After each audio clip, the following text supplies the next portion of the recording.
Hello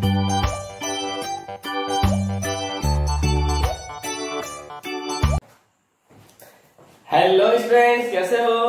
last class में अपन ने chemical kinetics chapter खत्म कर लिया था। आज हम लोग 12th केमिस्ट्री का सेकंड चैप्टर स्टार्ट करने जा रहे हैं, जिसका नाम है सॉल्यूशंस। ठीक है ना, इसी को अपन लिक्विड स्टेट भी बोलते हैं। सॉल्यूशंस में अपन ने बेसिक्स पार्ट पूरा कवर कर लिया था, जैसे molarity, normality, molality, mole fraction, ppm और इन सबका रिलेशन भी अपन ने कंप्लीट कर रखा है। ठीक है ना।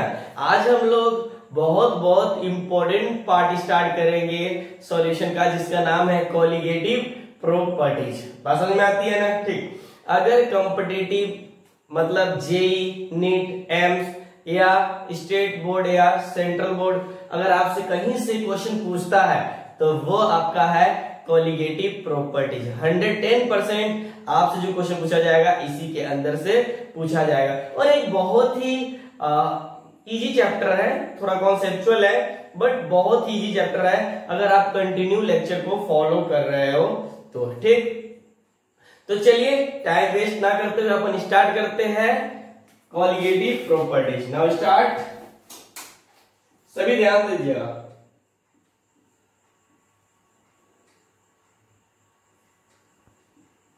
कोलिगेटिव प्रॉपर्टीज, अच्छा ये किसके अंदर आता है अपन, तो ध्यान रखिएगा लिक्विड स्टेट। ठीक है ना,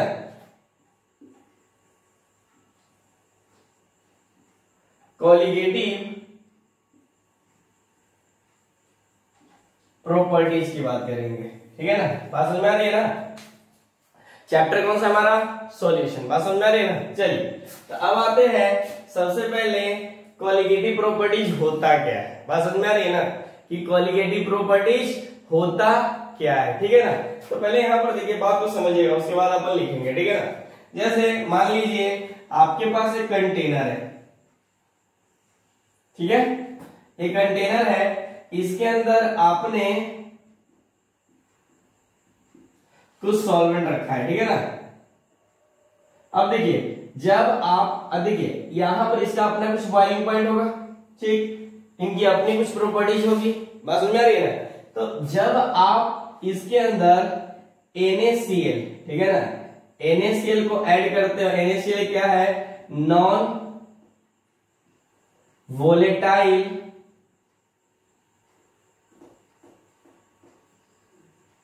सॉल्यूट है। ठीक, इसका हम लोगों ने 2 मोल इसके अंदर रखा। ठीक, ये देखिए ये क्या हमारे पास वाटर है। ठीक, जब इसको आपने इसमें ऐड किया NaOH को, तो ये कैसा बना देगा, NaCl बस क्या है, NaCl एक्वस फॉर्म में। बात समझ आ रही है ना। अब देखिए जब आपने इस सॉलिड पार्टिकल को सॉल्वेंट के अंदर मिक्स किया तो बताइए क्या इस सॉल्यूशन की प्रॉपर्टी चेंज होगी या नहीं होगी, यस या no.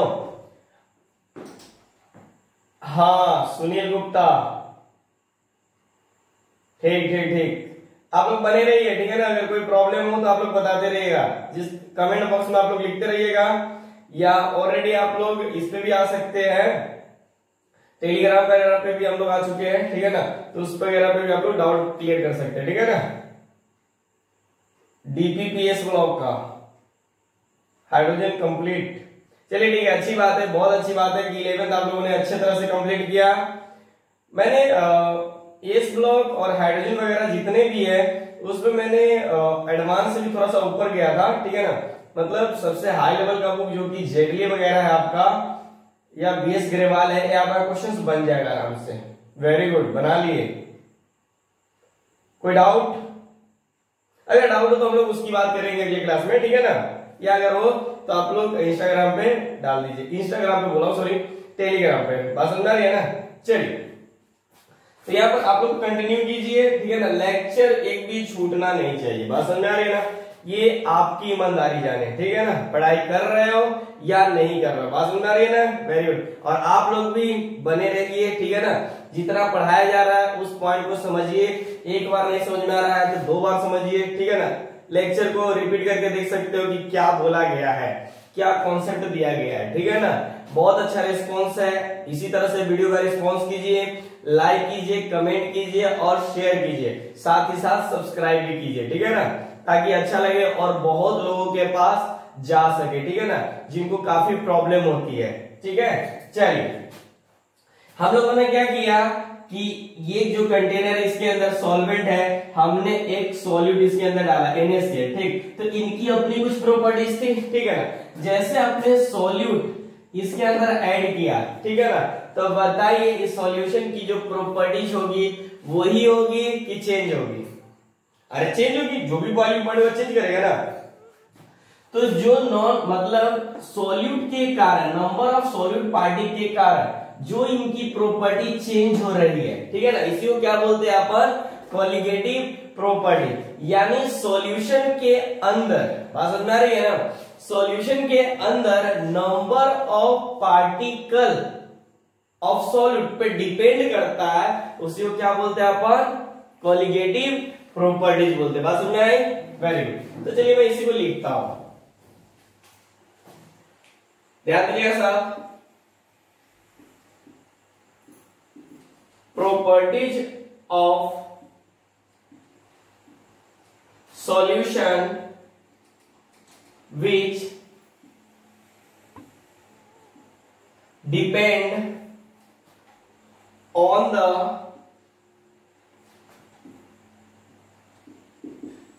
number of solute particle present in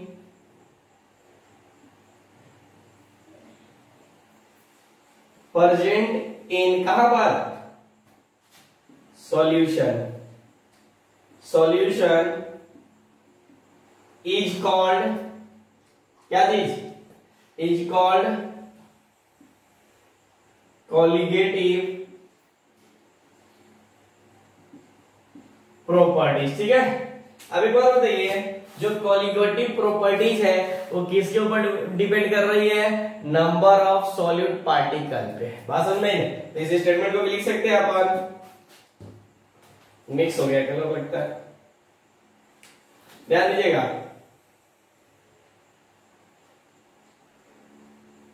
colligative properties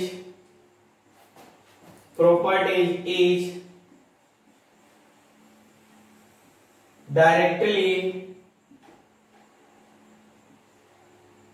directly proportional to the number of solute particle, ठीक है ना। इसके ऊपर number of solute particle in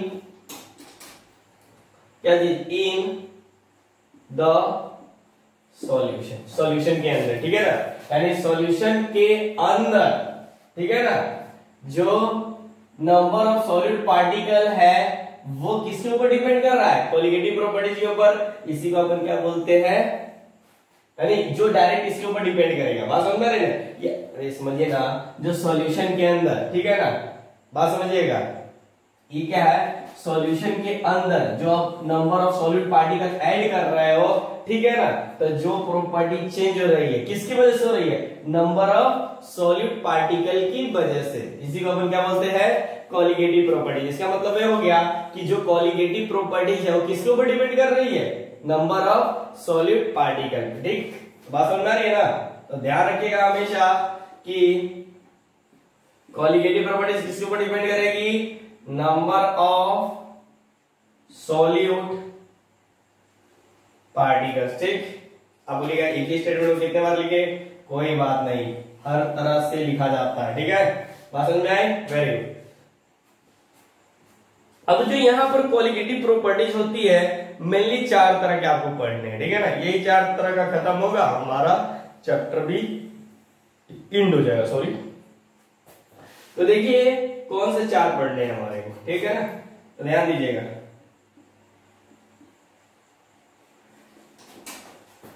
their are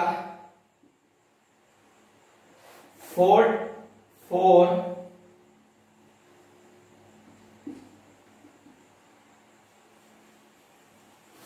properties in solution. मतलब सॉल्यूशन के अंदर अपन की 4 तरह की क्वालिटेटिव प्रॉपर्टीज की बात करते हैं। तो पहली बात करें, सभी ध्यान देना, एक होता है हमारे पास relative lowering of vapour pressure, ठीक, यानी इसको अपन बोलते हैं RLVP, ठीक। Second,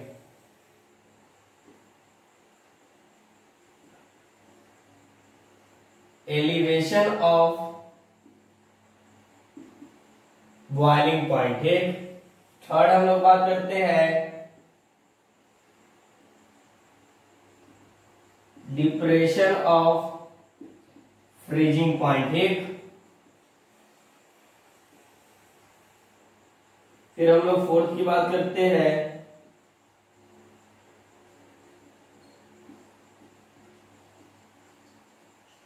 osmotic pressure.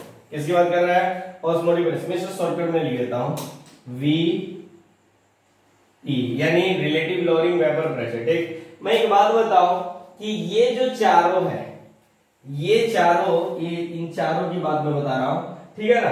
कब बात करेंगे? थोड़ा टेढ़ा हो गया,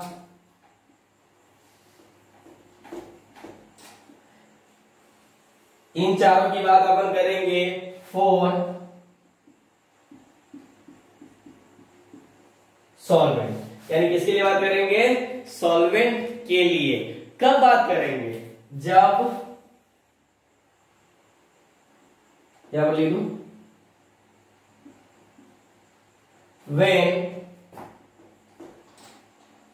when a non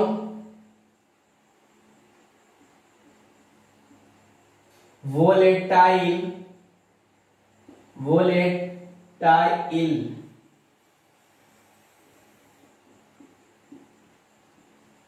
solute present in the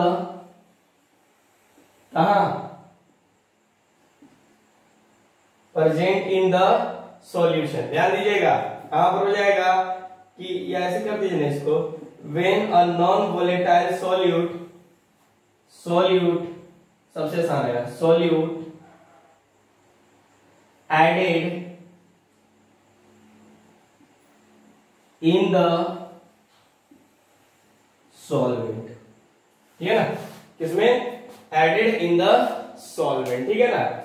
मतलब ये जो चारों क्वालिटेटिव प्रॉपर्टीज है, किसके लिए बात करेंगे?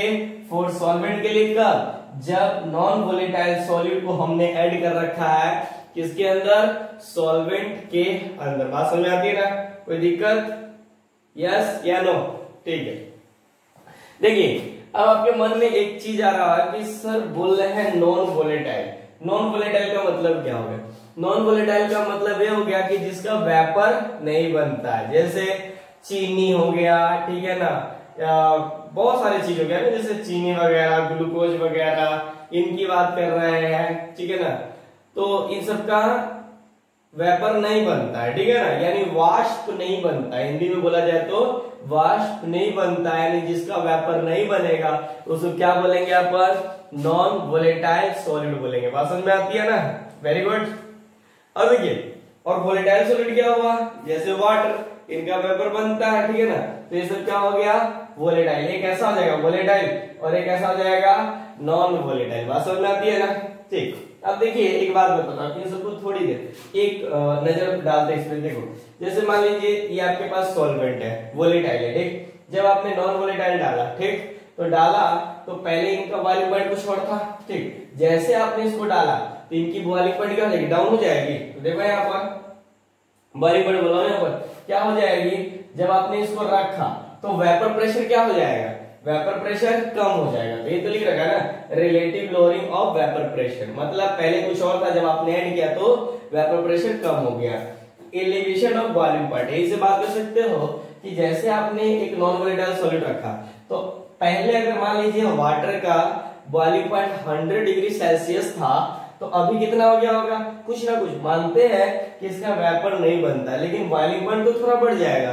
मान लीजिए 100 डिग्री सेल्सियस था, तो अब 100.5 डिग्री सेल्सियस भी तो होगा ना, यार 0.2 ही होगा, कुछ ना कुछ तो होगा ना। तो बॉइलिंग पॉइंट पहले के कंपेयर में बढ़ गया, तो क्या होगा, एलिवेशन।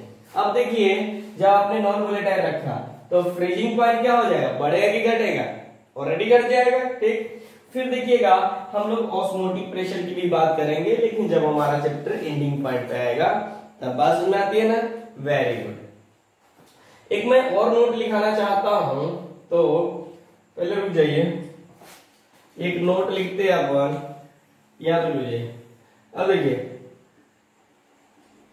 ये आपको ध्यान रखना पड़ेगा, जैसे for a dilute aqueous solution, किसकी बात कर रहे हैं हम लोग, फॉर अ डाइल्यूट और एक्वस है, कैसा है, डाइल्यूट और एक्वस सॉल्यूशन है, बात समझिएगा, ठीक है ना। यहां पर कि एक्वस सॉल्यूशन में जो डेंसिटी होता है, समझ में आ रही है ना, एक्वस सॉल्यूशन में जो डेंसिटी की वैल्यू होता है, अरे एक्वस सॉल्यूशन है तो उसका कुछ ना कुछ तो डेंसिटी होगा, तो डेंसिटी की जो वैल्यू होती है कितना होती है, 1 होते हैं। अगर डाइल्यूट या वेरी डाइल्यूट हो, तो अगर सॉल्यूशन मान लीजिए डाइल्यूट या वेरी डाइल्यूट हो, तो ऐसे सॉल्यूशन के लिए क्या चीज, इस तरह के सॉल्यूशन के लिए अपन मोलारिटी और मोलालिटी की जो वैल्यू है क्या करते हैं, इक्वल लेते हैं, बात समझ रहे, दोनों का वैल्यू क्या हो जाएगा, इक्वल। अब आपको समझ में आना चाहिए ये क्या है, मोलारिटी, और ये क्या है हमारे पास, मोलालिटी। तो ध्यान रखिएगा आगे चैप्टर के अंदर जब हम लोग एंट्री करेंगे तो बेसिक्स पार्टी कवर कर रहे हैं। देखिए अब देखिए यहाँ पर जब आप अंदर चलिएगा तो ये वाला इंपॉर्टेंट, मतलब ये जो पॉइंट होगा काफी इंपॉर्टेंट होगा, बात समझ में आ रही है ना, कोई दिक्कत, कि मतलब जब डाइल्यूट भी और एक्वस दिए, ठीक है ना, जो सॉल्यूशन है, तो डाइल्यूट या वेरी डाइल्यूट की बात किया जाए तो ऐसे सॉल्यूशन के लिए जो मोलारिटी और मोलालिटी होता है वो कैसा हो जाएगा, आपका इक्वल हो जाएगा, बात समझ में आती है ना। पहले इसको नोट कीजिए, फिर हम लोग आते हैं नेक्स्ट पॉइंट पे, ठीक, जल्दी।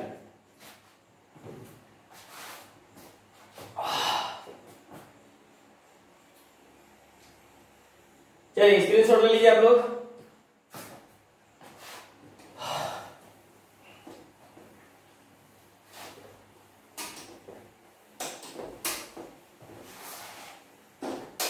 चलिए अब बात करते हैं, हम लोग पहला पॉइंट पढ़ने जा रहे हैं। पहला क्या है हमारे पास,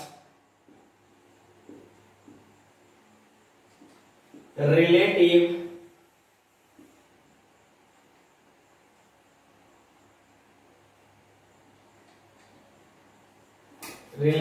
लोअरिंग ऑफ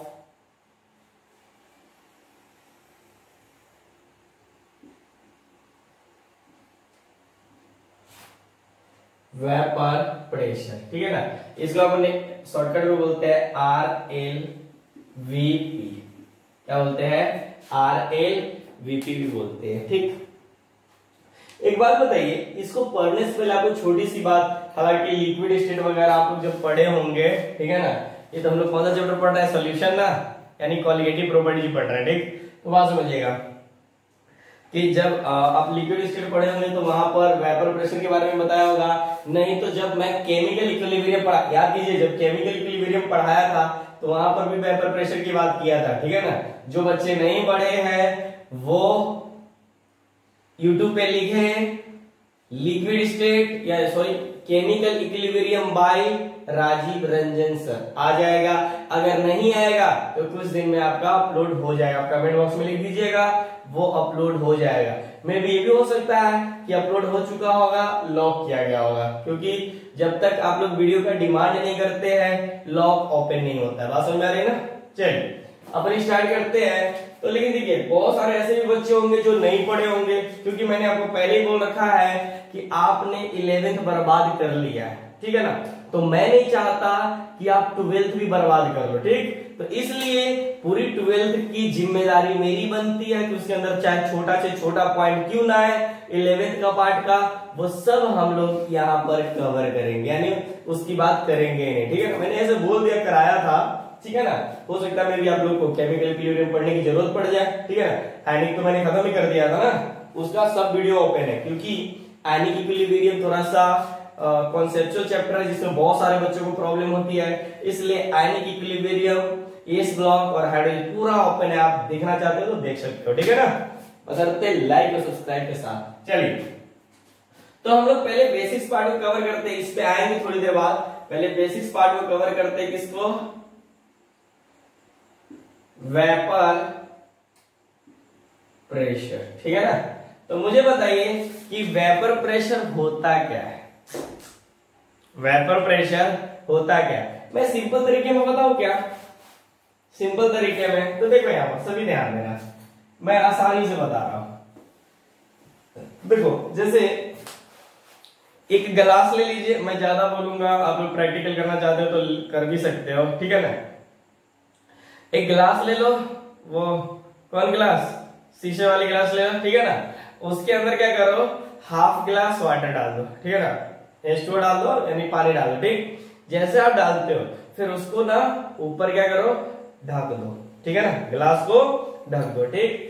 कुछ समय बाद, कुछ टाइम बाद आप देखोगे कि जो उस गिलास का अपर वाला सरफेस है, बात समझिएगा, जो अपर वाला सरफेस है उस पे छोटे छोटे, ठीक है ना, वाटर के बूंदे बन गए होंगे, ठीक है ना।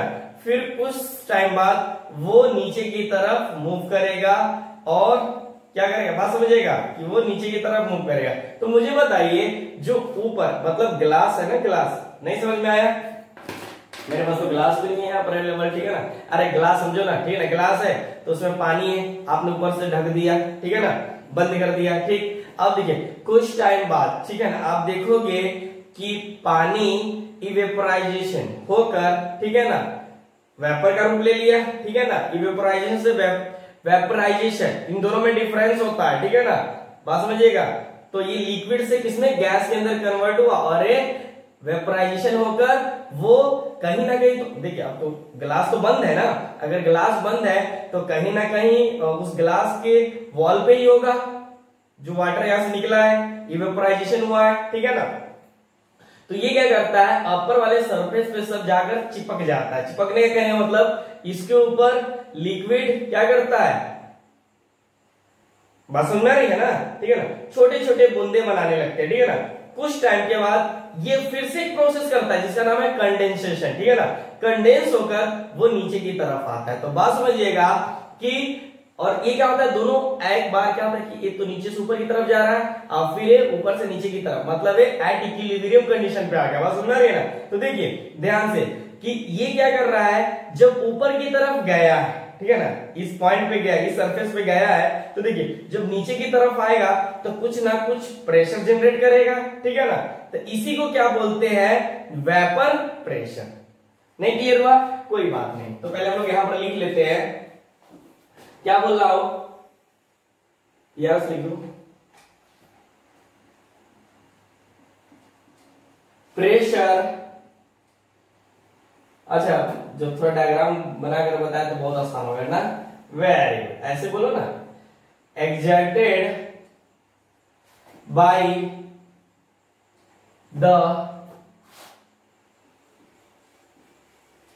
vapor of its surface at equilibrium, बात समझ में आ रही है ना, इज कॉल्ड वेपर प्रेशर, बात समझ में आती है ना। चलिए, जो मैंने अभी भी बात बोला जो आपको क्लियरिटी नहीं हुआ, हम उनकी बात कर रहे हैं, ठीक है ना। चलिए सभी ध्यान दीजिएगा, बहुत बहुत बहुत इंपॉर्टेंट पार्ट है जो मैं भी लिखाने जा रहा हूं, और सबको बनाना पड़ेगा।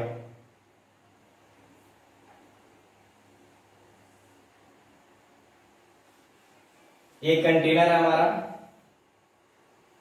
और इसको हमने क्या कर दिया, इस तरह से बंद कर दिया, बात समझ में आ रही है ना। ठीक, इसके अंदर हमारे पास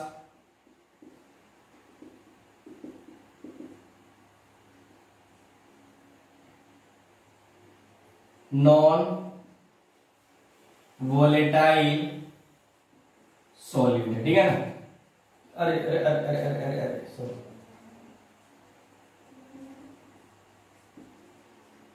वोलेटाइल क्या है, सॉल्वेंट है। बात समझ आती है, ठीक है।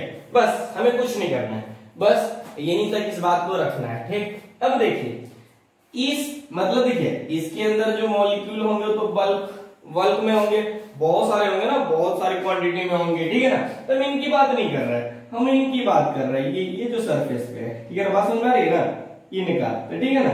तो ये क्या करती है, क्या करते हैं, ये किसी ने कोई ना कोई तो फोर्स ऑफ अट्रैक्शन होगा ना।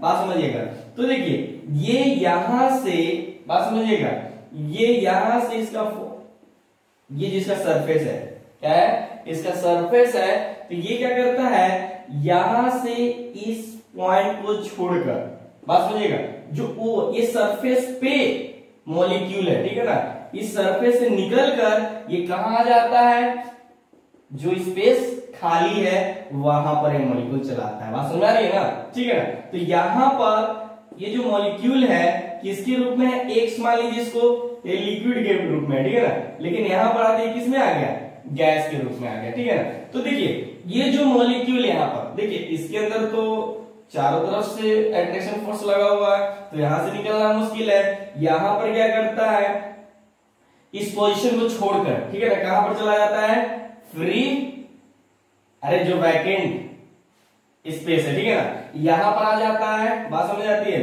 बात समझिएगा, ठीक है ना। तो यहां से जो यहां पर मूव किया, ठीक है ना, इसको अपन बोलते हैं इवेपोराइजेशन। क्या बोलते हैं, इवेपोराइजेशन। बात समझ आती है ना, ठीक है ना। बात समझिएगा, इवेपोराइजेशन। अब ये क्या होता है, इसका वेपराइजेशन। क्या होता है, इवेपोराइजेशन और वेपराइजेशन में डिफरेंस होता है, ठीक है ना। वेपराइजेशन होता है, ठीक है ना, क्योंकि गैस के फॉर्म में आ गया, तो अब क्या करता है, कहीं ना कहीं इस कंटेनर के अंदर जाएगा, अब कंटेनर के अंदर से बाहर तो निकल नहीं सकता है, ठीक है ना। तो कहां जाएगा, इस कहीं ना कहीं किसी वॉल पे आ जाएगा। तो ये जो मॉलिक्यूल यहां से निकला, ठीक है ना, जो अब देखिए यहां पर ये तो नीचे की तरफ फोर्स ऑफ अट्रैक्शन, ठीक है ना, बाकी इधर तो है नहीं, ठीक। तो ये क्या करता है, यहां से छोड़कर आपके पास इस फ्री स्पेस पे आ जाता है, ठीक। तो अब देखिए यहां पर आने के बाद इसका क्या होता है, वेपराइजेशन होता है, और ये क्या करता है, छोटे छोटे ये जो मॉलिक्यूल, अब बहुत सारे मॉलिक्यूल निकलेंगे यहां से भी, ठीक है ना, थोड़ा समझिएगा, ठीक है। तो ये क्या हो जाएगा आपके पास, ये ऊपर की तरफ मूव करेगा, ठीक, और सब कहां आ जाएगा, वॉल के ऊपर आ जाएगा। बात समझ आती है ना, अंदर की तरफ, मतलब जैसे आपने क्या किया, ग्लास को बंद किया था ना, ठीक है ना, तो किस सरफेस पे आ जाएगा, इसी सरफेस पे आ जाएगा, ठीक। कुछ टाइम के बाद फिर से ये क्या होता है, फिर एक नया प्रोसेस करेगा, इसका कंडेंसेशन होगा, यानी कंडेंस होगा, और कंडेंस होने के बाद ये नीचे की तरफ आएगा। मतलब अब जो यहां से मॉलिक्यूल होंगे, इवेपोराइजेशन होगा, ठीक है ना, इवेपोराइजेशन होकर फिर वेपोराइजेशन होगा, ठीक है ना। तो ये ऊपर की तरफ मूव करेगा, यानी ये जो मॉलिक्यूल है ये ऊपर की तरफ मूव करेगा। अब देखिए यहाँ पर फिर एक कंडेंस होकर नीचे की तरफ आएगा, ठीक। जब ये नीचे की तरफ आएगा, ठीक है ना, तो एट इक्विलिब्रियम पे आ गया। यानी हम एक बात कर सकते हैं कि एट इक्विलिब्रियम, ठीक है ना, रेट ऑफ आर, मैं इसलिए देता हूं,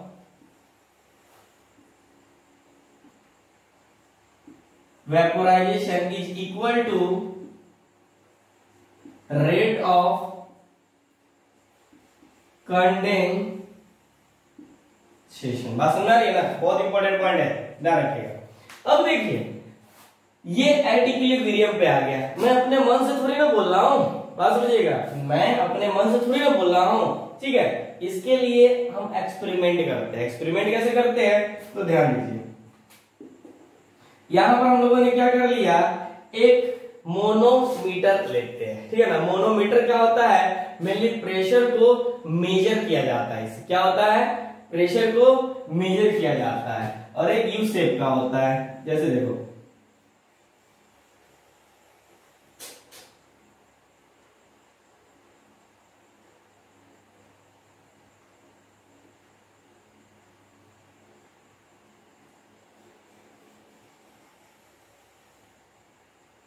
ठीक है। ये किस टाइप का हुआ, इसको बोलते हैं अपन मोनोमीटर। पहले किसके लिए होता है, प्रेशर को मेजर करने के लिए, ठीक। चलिए हम क्या करते हैं, इसके अंदर मरकरी को फिल कर देते हैं। क्या करते हैं,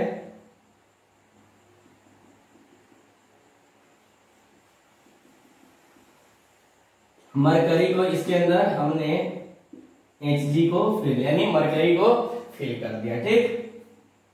हमें कैसे पता चलेगा कि ये इक्विलिब्रियम पे आ चुका है, ठीक। तो देखिए होता क्या है कि देखिए जब इसके अंदर प्रेशर जनरेट होगा, ठीक, तो प्रेशर की वजह से ये जो मरकरी है ये ऊपर की तरफ शिफ्ट करेगा। अरे नीचे से क्या करेगा, ऊपर की तरफ शिफ्ट करेगा। बात समझ आ रही है ना, तो ये ऊपर की तरफ शिफ्ट करेगा। और देखिए अगर इक्विलिब्रियम पे नहीं की आया तो ये ऊपर की तरफ शिफ्ट करते ही जाएगा, ठीक। अगर इक्विलिब्रियम पे आ गया तो ये कांस्टेंट हो जाएगा। जैसे मान लीजिए ये अब क्या था कि जब इक्विलिब्रियम नहीं था, ठीक है ना, तो क्या था, ये कुछ इस तरह से था, ठीक। जब इक्विलिब्रियम आया, ठीक, तो इक्विलिब्रियम आया तो ये यहाँ पर और ये यहाँ तक बढ़ गया। मतलब पहले ये था, अभी क्या हो गया, यहाँ तक बढ़ गया, लेकिन अब क्या हो गया, ये फिक्स हो गया, ठीक। अब इससे ऊपर बढ़ ही नहीं रहा। इसका मतलब यहां से यहां तक का जो हाइट है, क्या है, हाइट है, इसको क्या बोल सकते हैं, वेपर प्रेशर ऑफ लिक्विड का जो क्या है, हाइट है। मतलब क्या हो जाएगा, हाइट कितना है, h सेंटीमीटर ऑफ Hg। बात समझ आती है ना, क्या हो जाएगा, सेंटीमीटर ऑफ Hg। यानी यहां पर जो एट इक्विलिब्रियम पे रेट ऑफ इवेपोराइजेशन किसके इक्वल हो जाएगा, कंडेंसेशन के बराबर हो जाएगा। अगर यहीं पर बोला जाए कि जो x लिक्विड और x गैस लिया गया हुआ है, तो यहां पर क्या बनाएगा, जो x लिक्विड है वो एट इक्विलिब्रियम पे रहेगा, क्या हो जाएगा, x गैस हो जाएगा। बात समझ आ रही है ना। अरे कुछ पहले पढ़ा या नहीं पढ़ा, पढ़ा, चलो ठीक है। हाँ, तो इसे इक्विलिब्रियम कांस्टेंट में निकाल सकते हो कि जो के इक्विलिब्रियम कांस्टेंट होगा, अगर आपका मन रहे तो के इक्विलिब्रियम कांस्टेंट होगा, वो किसके बराबर हो जाएगा, वेपर प्रेशर ऑफ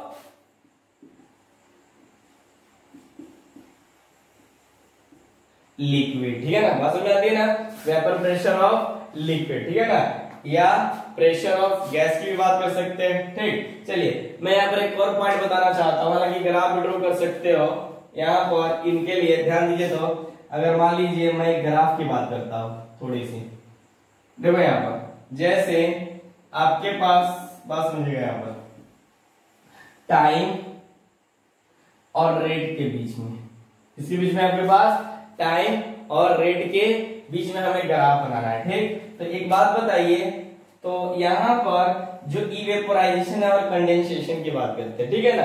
तो मुझे एक बात बताइए, जो इवेपोराइजेशन है, मतलब ये जो यहाँ पर इवेपोराइजेशन हो रहा है मॉलिक्यूल का, ठीक है ना, वो कब से हो रहा है, वो तो टाइम जीरो से ही हो रहा है ना।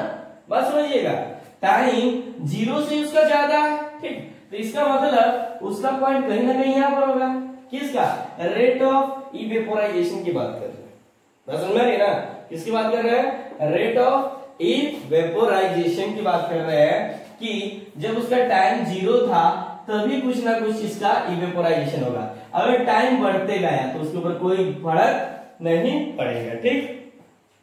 लेकिन कंडेंसेशन की बात करते हैं, तो कंडेंसेशन टाइम जीरो पर तो कुछ था ही नहीं, समझ रहे हैं। तो ये क्या करेगा, यहाँ पर धीरे धीरे जैसे जैसे टाइम बढ़ेगा ये क्या करेगा, इंक्रीज करेगा, और तब क्या आ जाएगा, एक पॉइंट पे एट इक्विलिब्रियम। मतलब ये क्या हो गया आपके पास, रेट ऑफ इवेपोराइजेशन ठीक है ना, जबकि ये क्या हो गया आपके पास रेट ऑफ, क्या चीज, रेट ऑफ आपके पास हो जाएगा कंडेंसेशन। बात सुन रही है ना, तो ध्यान दीजिएगा, ठीक है ना, थोड़ी सी ग्राफ की भी बात कर लेते हैं। ठीक, चलिए एक और नोट पॉइंट आप लिख सकते हो कि यहां पर नीट ने पूछा हुआ क्वेश्चन है, ठीक है ना, तो इसको नोट करके लिख लेना। देखिए both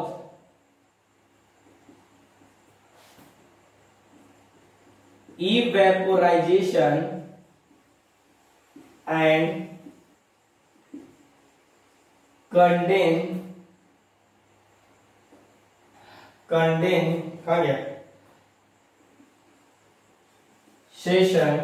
ठीक है ना, क्या हो जाएगा, कंडेंसेशन आर, पॉइंट समझिएगा यहाँ पर थोड़ी सी, आर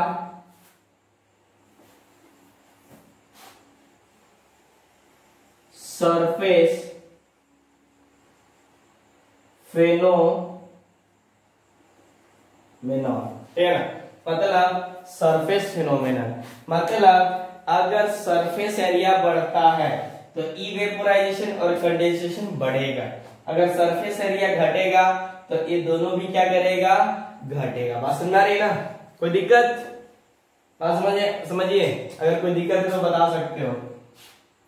देखिए फिर से मैं बता रहा हूं कि वेपर प्रेशर क्या है, कि देखो यहां पर क्या होता है कि ये जो हमारे पास लिक्विड है वोलेटाइल, ठीक है ना, ये क्या होता है, अब नॉर्मल ग्लास में प्रैक्टिकल भी कर सकते हो कि ग्लास के अंदर पानी रख दीजिए तो कुछ समय बाद देखिएगा जो ऊपर आपने ढका हुआ था, ठीक है ना, तो वो क्या हो जाएगा कि उसके ऊपर छोटे छोटे पानी के बूंदे हो जाएंगे। ठीक, तो देखिए वो क्या हो गया, यही क्या हो गया हमारे पास, वेपर हो गया। बात सुन रहे हैं ना, वेपर, ठीक है ना, वेपर के रूप में क्या होगा ना। अब देखिए जब ये छोटे छोटे बूंद नीचे की अब एक्सेस क्वांटिटी में हो जाएंगे तो क्या करेंगे, नीचे की तरफ आएंगे, नॉर्मल भाषा में बता रहा हूँ, ठीक है ना, नीचे की तरफ आएंगे, मतलब ये ऊपर की तरफ जा रहा है, ठीक है ना, वेपराइज होकर कहां जा रहा है, ऊपर की तरफ, ये वॉल पे आ रहा है, ठीक, फिर कंडेंस होकर वो नीचे की तरफ आ रहा है, तो ये दोनों क्या हो जाएगा, एक टाइम इक्विलिब्रियम पे आ जाएगा। बात समझ आ रही है ना, तो यही देखिए वेपराइज होकर ऊपर की तरफ जा रहा है और नीचे जब आ रहा है तो कुछ ना कुछ प्रेशर जनरेट कर रहा है ना, इसी को बोलते हैं वेपर प्रेशर। बात समझ आती है ना, मुझे नहीं लगता इसके अंदर कोई बहुत बड़ी हम लोग तीर मारने वाले हैं या कोई प्रॉब्लम होगी, ठीक है ना, इसलिए ध्यान दीजिएगा ये जितना भी बात बताया गया ये बहुत ही इंपॉर्टेंट है। ठीक, चलिए अभी थोड़ी सी बात करते हैं कि कौन कौन, अभी देखिए हम लोग रिलेटिव लोडिंग वेपर प्रेशर पे नहीं आए हैं, ठीक, अभी हम लोग किस पे है, थोड़ी सी वेपर की बात कर रहे हैं, ठीक है, बेसिक्स पॉइंट है, इसको हम लोग क्लियर करते हैं, फिर हम लोग जस्ट इसके ऊपर आ जाएंगे। ठीक, अब हम लोग एक और बात करते हैं कि जो वेपर प्रेशर है किन किन पे डिपेंड या किस किस से इफेक्ट होता है। बात समझ आती है ना, चलिए तो हम लोग आते हैं यहां पर,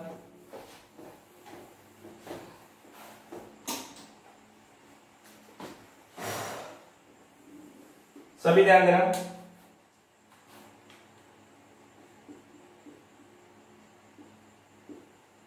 factor affecting of vapour pressure, ठीक है, तो यहां पर देखिए पहला हम लोग बात करते हैं इंटरमॉलिक्यूलर फोर्स ऑफ एट्रैक्शन, या इसको ये भी बोल सकते हैं आप लोग नेचर ऑफ लिक्विड, क्या है, नेचर ऑफ लिक्विड बोल सकते हैं आप लोग।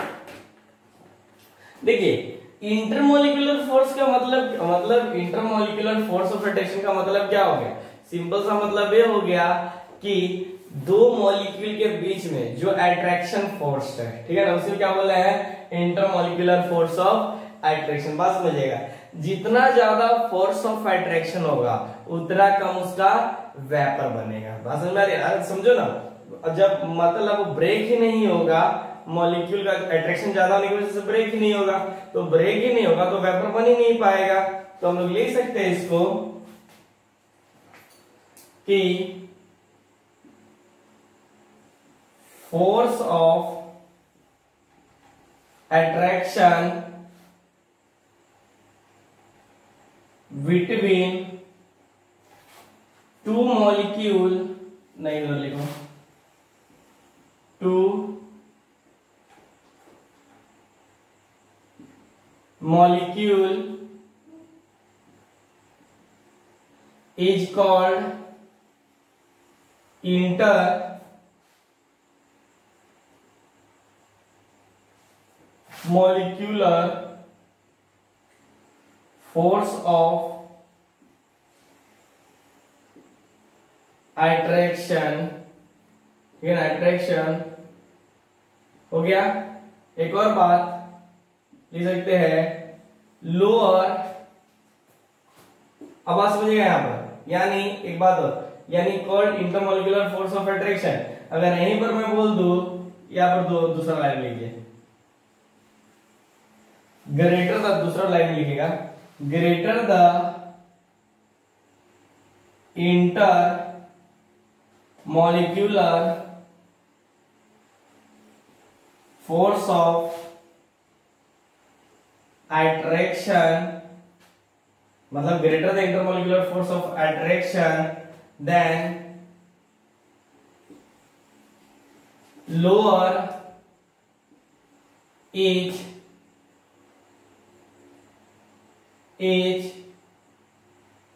क्या चीज, लोअर एज वेपर प्रेशर, ठीक है ना, स्पेस भी बचाना है हमें, ठीक है ना। इंटरमोलिकुलर फोर्स ऑफ अट्रैक्शन, क्या लिखो, greater the intermolecular force of attraction, तब क्या हो जाएगा, ये वेपर प्रेशर कम हो जाए, मतलब इनवर्सली प्रोपोर्शनल होता है। एक लाइन में भी लिख सकते हो ना कि यहां पर समझिए ना कि vapour pressure is inversely proportional to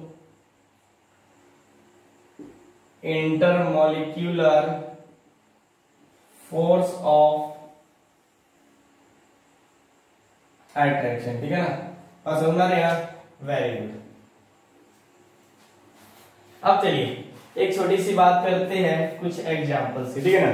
एक मतलब क्वेश्चन पूछा भी गया हुआ है कि 4 ऑप्शंस दिए गए थे, 4 मॉलिक्यूल दिए गए थे, नॉन वोलेटाइल सॉलिड दिए हुए थे, और आपसे पूछा गया था कि बताइए इनका वेपर प्रेशर का ऑर्डर, ठीक। तो रुक जाइए, पहले मैं इसको एग्जांपल को बहुत आसान तरीके से दे रहा हूं ताकि आप लोग को समझने में कोई दिक्कत ना हो। ये हम लोग बात कर रहे हैं कि मान लीजिए आपके पास इस तरह से कुछ दिया हुआ है, ठीक, ध्यान दीजिएगा।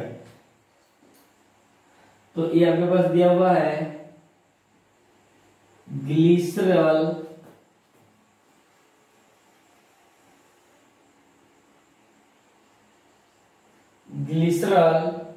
दूसरा होता है ग्लाइकोल, और इसके बाद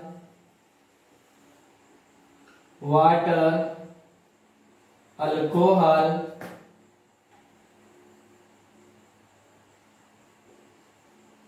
और ईथर। क्या दिया हुआ है, अल्कोहल और ईथर,